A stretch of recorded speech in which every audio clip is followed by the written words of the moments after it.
Hey tubes, I ordered the parts, the box here. I ordered the parts for my Maytag there, and they came, and I'm happy. I ordered them on in the afternoon, and it came the next day.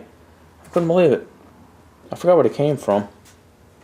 I'm not even gonna look because you'll see somebody's address. They might not want you to see it, but anyway, I got a lot of questions, a lot of comments, a lot of great questions, and I'm going to address a few of them here. And one of them was from Carnivore 10, my buddy Tom over there. He asked me about the bushings, if I had to special order them, or if they're available, or if they're on the shelf and everything. And you can order them straight from the company that makes all this stuff. Everything is pretty much available for these too. You know, they're not just regular bushings, you know what I mean? They have a taper on one end and like a bevel, and they have sort of like squiggles inside and stuff, so it's an exact replacement. And like I say, it only took me overnight to get them, so that was worth getting. That was from Carnivore 10, old Tom. And then Mr. Wiggles asked me a question there about the gaskets, if I had to make the gaskets myself, or if you can buy them.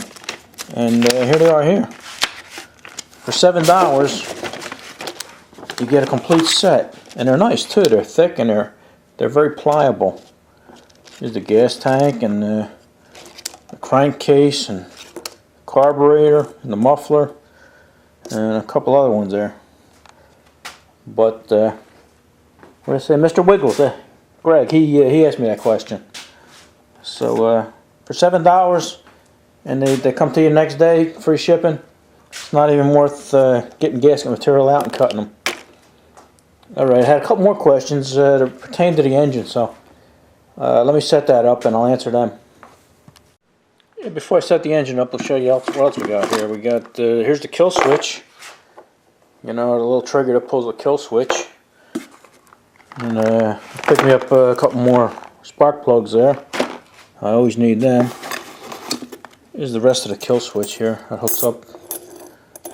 hooks up to the little hole there. When you pull it, it grounds out your spark plug. And then what else we got in here? It's a felt washer or something. But this is what your kill switch gets hooked to. This little caution plate here. It goes through that little hole there to hold it up. And what else we got in there? Oh, just some brass screws to hold the carburetor on. And my air filter screen was bent, so I figured I'd buy that too. And it's all relatively cheap. And you get it, it's all readily available. And I checked, and it comes from Lamar's, Iowa. Lamar's, Iowa to New Jersey in a day. Okay, let's set the engine up for you. Alright, I got the other engine set up here on the table, and here's the block. This is the engine we just got. And I got a question about why would that bearing wear out like that?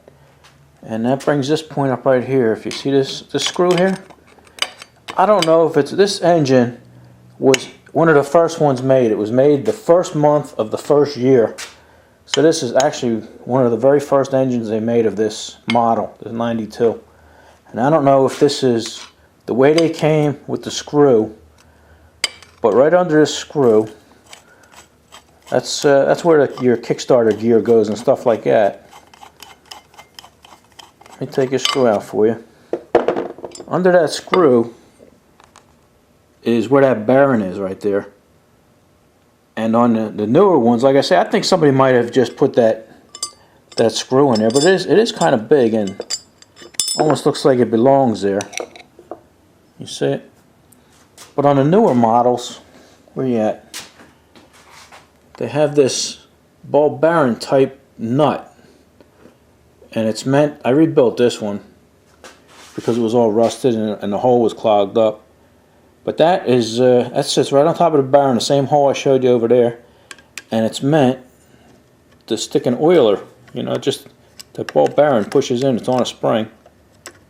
You stick the oil can in there and squeeze oil into it like that, and that's supposed to lubricate that bearing.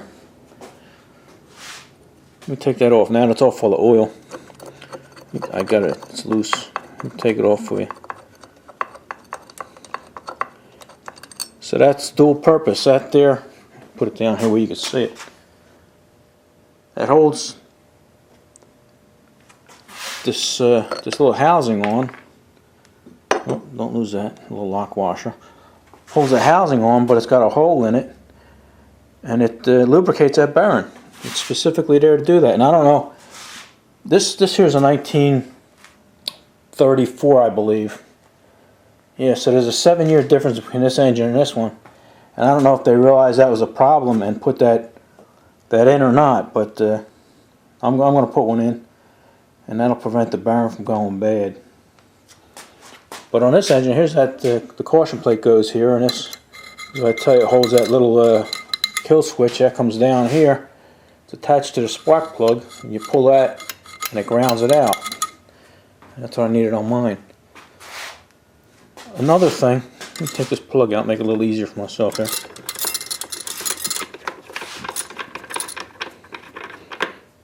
It's just so I have no compression here. Another thing I noticed on this engine, here's the kick pedal. Let me see if I can do this with one hand here. I'm going to have to put it down. Get this out of the way here. Okay. See this kick pedal here? You see the front here, it's got this tooth here is on springs. The top tooth is on springs. Look, I got grease on my hands. Wear the blue gloves when you need them, tubes. But anyway, like I say, this one has a sliding tooth, and this is the one I got on the 1927 model there.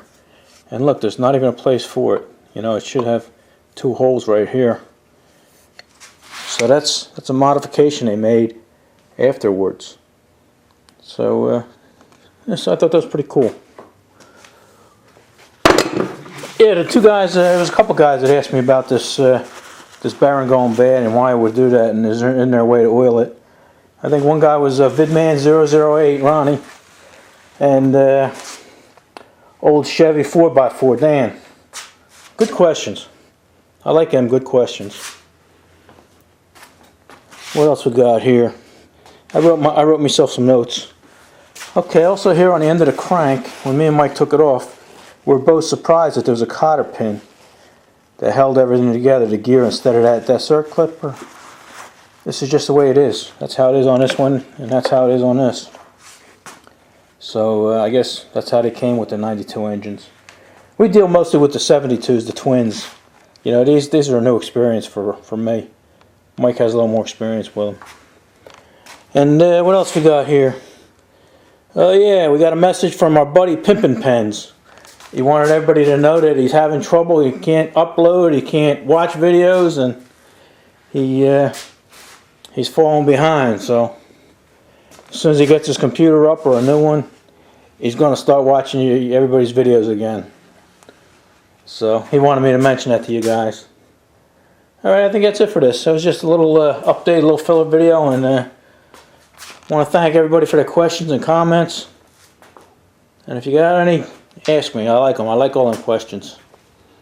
Alright, this thing here is ready. I gotta give Mike the bushings because he has a press at work. So I'll give him the bushings and he can press them in there, and then we can put this thing back together. Alrighty, I'll talk to you guys later.